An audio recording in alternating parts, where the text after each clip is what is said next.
JFK. 13 hours until I can even check my case in. And I don't think there's anywhere to sit. There is a disabled bit, assistance bit here, like you have in the English airport, so that's good. So I might be able to go and sneak a little chair in there. If not, I've got me out thingy. Something I haven't lost, look. I can sit on that somewhere. My head hurts. I think this is part of flying. Every time I get off a flight I have a headache. Blood pressure's fine. You know, I'm an old-fashioned nurse. I can just go like that.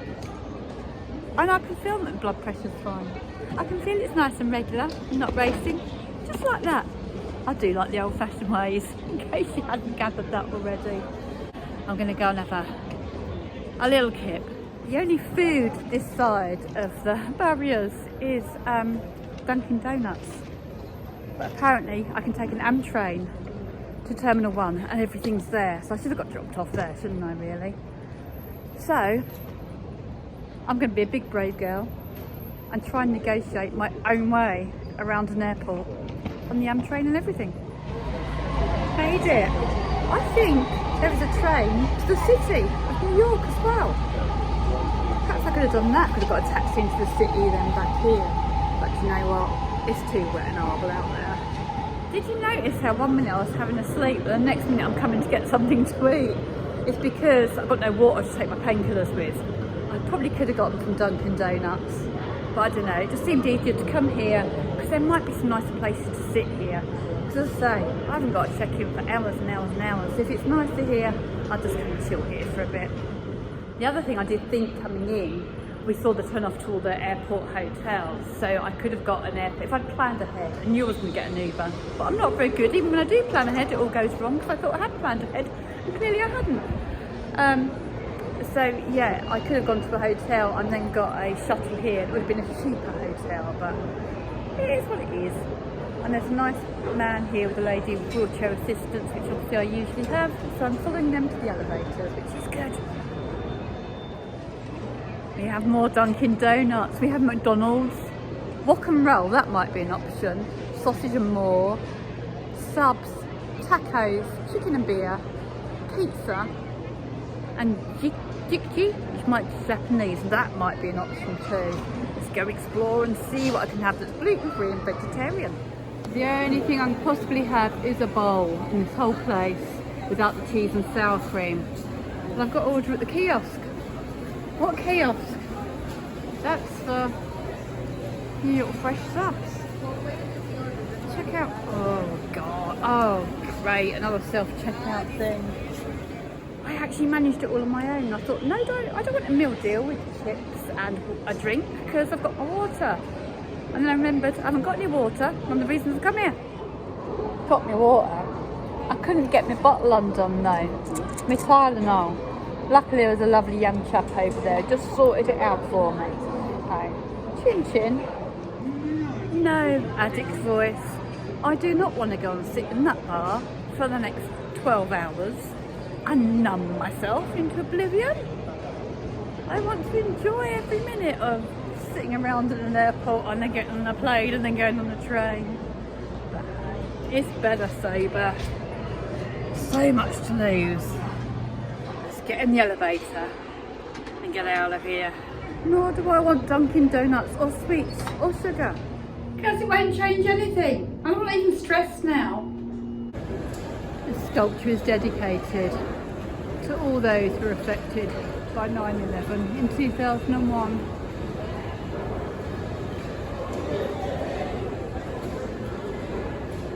Another tragedy. Another air disaster. I'm so glad I decided not to go for a trip into New York. The weather looks awful. It's like a grey day in London. Just getting me ready and prepared for returning home. I was doing so well. Just came out of the lift. The suitcase went forward and I went flying over it and my stuff went everywhere. That is your terminal What a price tip.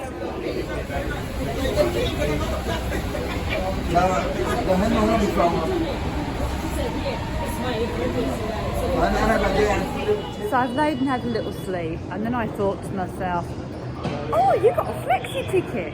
Perhaps there might be an earlier flight to Heathrow. But I'm a bit late. There was one 15 minutes ago. Oh. I mean, I got here at 3:30. It would have been perfect for a 6:30 flight, wouldn't it? Oh, wow. Just went up to the special assistance area and said to them, I have got wheelchair assistance, but my flight doesn't go till 8 o'clock tomorrow morning. And she went, oh. I said, but can I just come and sit in your chair rather than sitting on the floor? And she went, are you flying with Delta? And I went, no, I'm flying with Virgin. She went, oh no, we're Delta only. So I'm sat on the floor with everybody else. I have to keep coming downstairs with all my gear to do a wee. I just look into the trolleys, they're like $6 for the night. I suppose it might be worth it really. But anyway, whilst I'm down here, I thought, well, I'll go to Dunkin' Donuts and just see if I can get a little cup of coffee maybe from there. It's down in arrivals. There's all seats down here. Well, not lots, but there's a few. So I'm going to go and see if I can get a cafe. A cafe? I'm tired.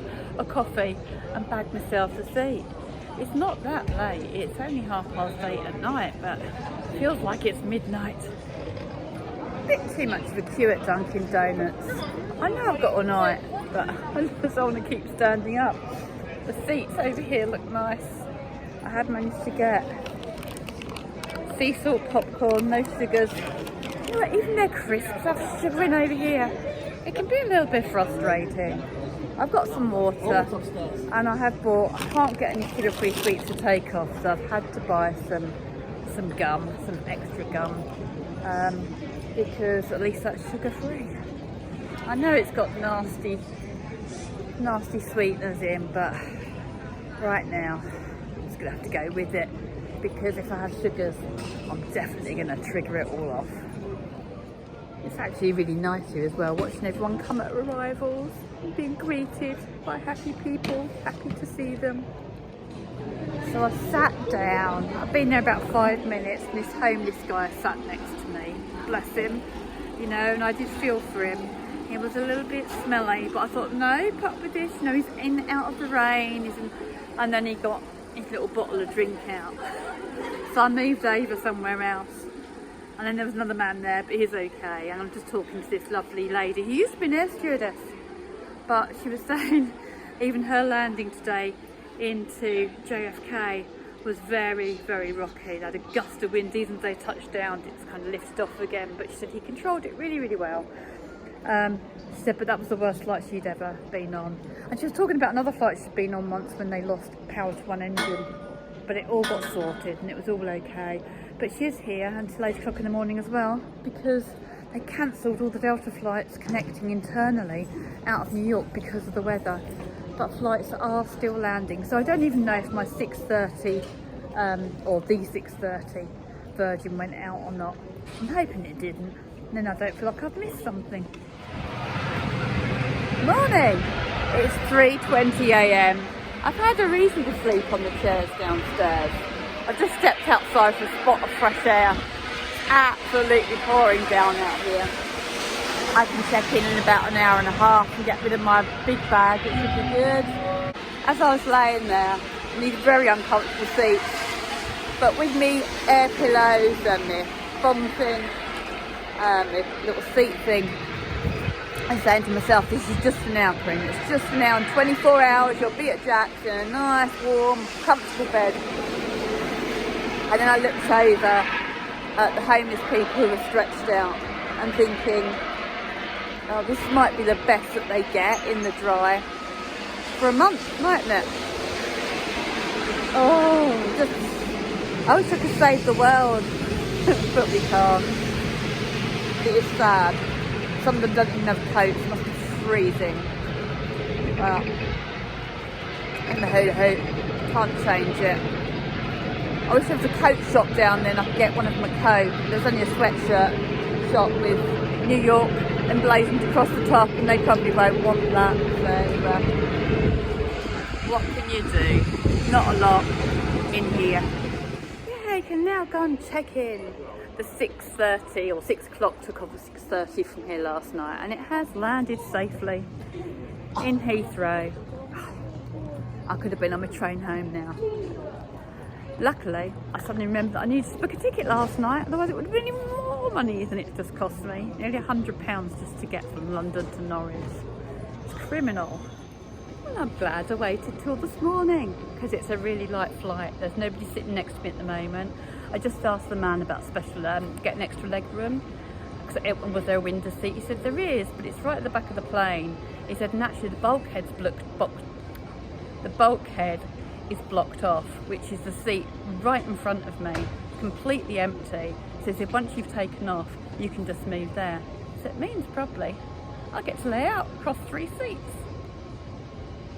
Or is it 2 seats? I don't know. But either way, I'm quite excited. Until I get on a course, and then my brain might tell me that I'm scared. But I'm going to stay with the excited feeling. It's excitement. All is good. It's fine. So this is another tip actually, if you're booking early. If you can book near the front of the plane early on, before they know how many people are definitely going on the plane, then you're in a better chance of having extra space, because if it's a light flight, they book at the back, so it's heavier at the back, they distribute the weight evenly. So you're always best to book front of the plane, window seat, early on, before all the tickets are gone, and then you're more of a chance to get a little bit more room. Virgin staff here are so good. They've called for a wheelchair twice. There's nowhere to sit, and I'm so tired now that my legs keep collapsing, so I'm standing having to say to myself, keeping my legs locked, keep them straight, keep your legs straight. Made it to my gate, thanks to special assistance. The guy was really lovely. I had no money to give him a tip. Actually, he was really cool with it. And he's just doing this 5.5 hours a week. He's trying to get a full-time job, and I really hope he gets one soon, because he's lovely. Talking to other people, I think I did good coming into the airport that I did yesterday. There was lots of struggles with landings here at JFK. Lots of people have missed their connecting flight, and they're laid over until 9 o'clock tonight from yesterday morning, and their bags have been taken onwards to where they're going, so they have no bags with them either. So yeah, I'm probably in a much better position than a lot of other people here right now. The pilot from yesterday from Knoxville just walked past with his coffee, probably flying back today. I'm happy. The little shop's just opened up there, and I've got some Dramamine, travel sickness, motion sickness tablets, because I really do think I'm getting air sickness. Never used to get it, but I'd never have noticed before because I've been drunk and sedated. These are probably going to sedate me a bit, but do you know what? I don't actually care right now. I'm going to get on the plane and have a good sleep. Anyway, I'm going to leave it there for now. I'm going to say ta-ta, and I'll see you on the plane if you want to come join me there.